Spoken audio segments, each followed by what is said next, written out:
မင်္ဂလာပါရှင်။လိုက်စာ TV ရဲ့ဗမာတိုင်းသားဘာသာအစီအစဉ်ကနေပြန်လည်ကြိုဆိုလိုက်ပါရရှင်။ဒီဇင်ဘာ20ရက်နေ့ညနောက်ဆုံးရရှိထားတဲ့သတင်းတွေကိုကျမခုမန်ဂျီလာကနေပြီးတော့တင်ဆက်ပေးပါမယ်။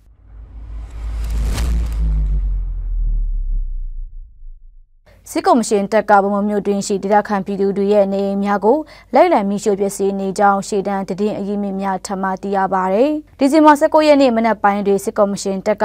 ဗမာမြို့နယ်ကုန်းမဟာကျေးရွာရှိဒေသခံပြည်သူတွေရဲ့နေအိမ်များကိုမိရှို့ပျက်စီးနေပြီးခလာရ40ခွန်တက်နပေးရှိစစ်ကော်မရှင်တပ်ကကြေးရွာများရှိဒေသခံပြည်သူတွေရဲ့နေအိမ်များကိုလိုက်လံမိရှို့ပျက်စီးနေကြောင်းသိရပါရယ်။အခုအချိန်မှမြို့တင်တိုက်ပွဲကို KIA ပူးပေါင်းတပ်များနဲ့စစ်ကော်မရှင်တပ်များကြားတိုက်ပွဲရက်စဲနေပြီးစစ်ကော်မရှင်တပ်ကတော့ပြည်သူတွေရဲ့နေအိမ်တွေကိုမိရှို့ပျက်စီးနေကြောင်းသိရပါရယ်။ယခုလအတွင်းစစ်ကော်မရှင်တပ်က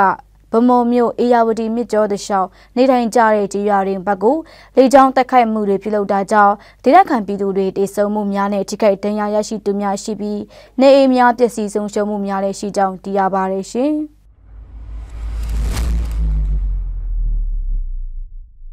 ကဲဝဆိုရနောက်ပိုင်းတိုင်းဒေသတပ်မဟာနေနေမြေတွင်ပြုလုပ်တော့အငေတန်းအုပ်ချုပ်ရေးရာထူတိုးတင်နန်းစင်ပွဲအခမ်းအနားကိုဒီဇင်ဘာ16ရက်နေ့မနက်တွင်ကျင်းပပြုလုပ်ခဲ့ကြောင်းသိရပါတယ်။အငေတန်းအုပ်ချုပ်ရေးရာထူတိုတင်တန်းကိုလွန်ခဲ့သောနိုဝင်ဘာလ3ရက်နေ့မှစ၍ရက်ပေါင်း45ရက်တင်ကြားခဲ့ပြီးတင်တန်းစင်လက်မှတ်များပေးရခြင်းအဖွဲ့လိုက်စုချင်းမြင့်မှုများပြုလုပ်ခဲ့ကြောင်းသိရပါတယ်။ပြည်သူအကျိုးဆောင်သောဝန်ထမ်းများဖြစ်ကြရန်နှင့်ပြည်သူအားကိုးအားထိုက်သောဝန်ထမ်းကောင်းများဖြစ်ရန်လိုအပ်ကြောင်းတော်လှန်ရေးတိုက်ပွဲအောင်မြင်သည့်အထိအတူတကွစူးစမ်းကြရန်အနောက်တိုင်းဌာနတာဝန်ခံမှမင်းခွန်းတွင်ပြောကြားခဲ့ပါတယ်။အခမ်းအနားတွင်အငေတန်းအုပ်ချုပ်ရေးရာထူတိုတင်တန်း85ယောက်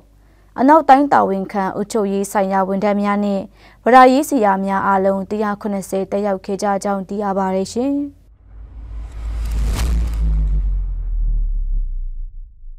မြစ်ကြီးနားတောင်ဖရဲလန်လမုံစုပ်ကျေးရွာတွင်နေတဲ့စစ်ကော်မရှင်တပ်တွေကပူတာအိုဘက်ကိုတက်တဲ့ခရီးတဲ့ရည်တွေကိုဂိတ်ဖြတ်ကြီးဆိုပြီးကားတစ်စီးကိုတထိန်ခွဲကျပ်ကောက်ခံနေကြောင်းကုန်တွေကိုလည်းတင်ခွေမပြုကြောင်းဒေတာခေါ်နေပြပြချက်အရသိရပါတယ်။အရင်ကဂိတ်ကြီး4တောင်းလောက်ပဲပေးဆောင်ရပေမဲ့အခုနောက်ပိုင်းတသိန်းခွဲအထိကောက်ခံလာပြီးကုန်တွေကိုလည်းတန်ဖိုးကန့်တက်ပြီးအခွင့်ကောက်ခံနေကြောင်းလမုံစုပ်အထက်ရှိအလမ်အောင်မင်တာနဲ့တောင်ဖရဲကျေးရွာတွင်ဘီလက်မီဆန်စားတဲ့ကုန်တွေကိုကန့်တက်ပေးထားတဲ့လောက်တာတင်ခွင့်ပြုပြီးဆန်5အိတ်ကို3သိန်းပေးဆောင်ရကြောင်းသိရပါတယ်။လမုံစုပ်ကျေးရွာမှာစစ်ကော်မရှင်ကင်းတစ်ခုဖင်ထားပြီးခရီးသည်တွေနဲ့ကုန်ကားတွေစစ်ဆေးမှုတွေပုံမလှုပ်ဆောင်နေကြောင်းသိရပါတယ်။နားဆင်ခဲ့ကြတော့မိဘပြည်သူများအားလုံးကိုယ်စိတ်နှဖျော်ရှင်လန်းချမ်းမြေ့ကြပါစေရှင်။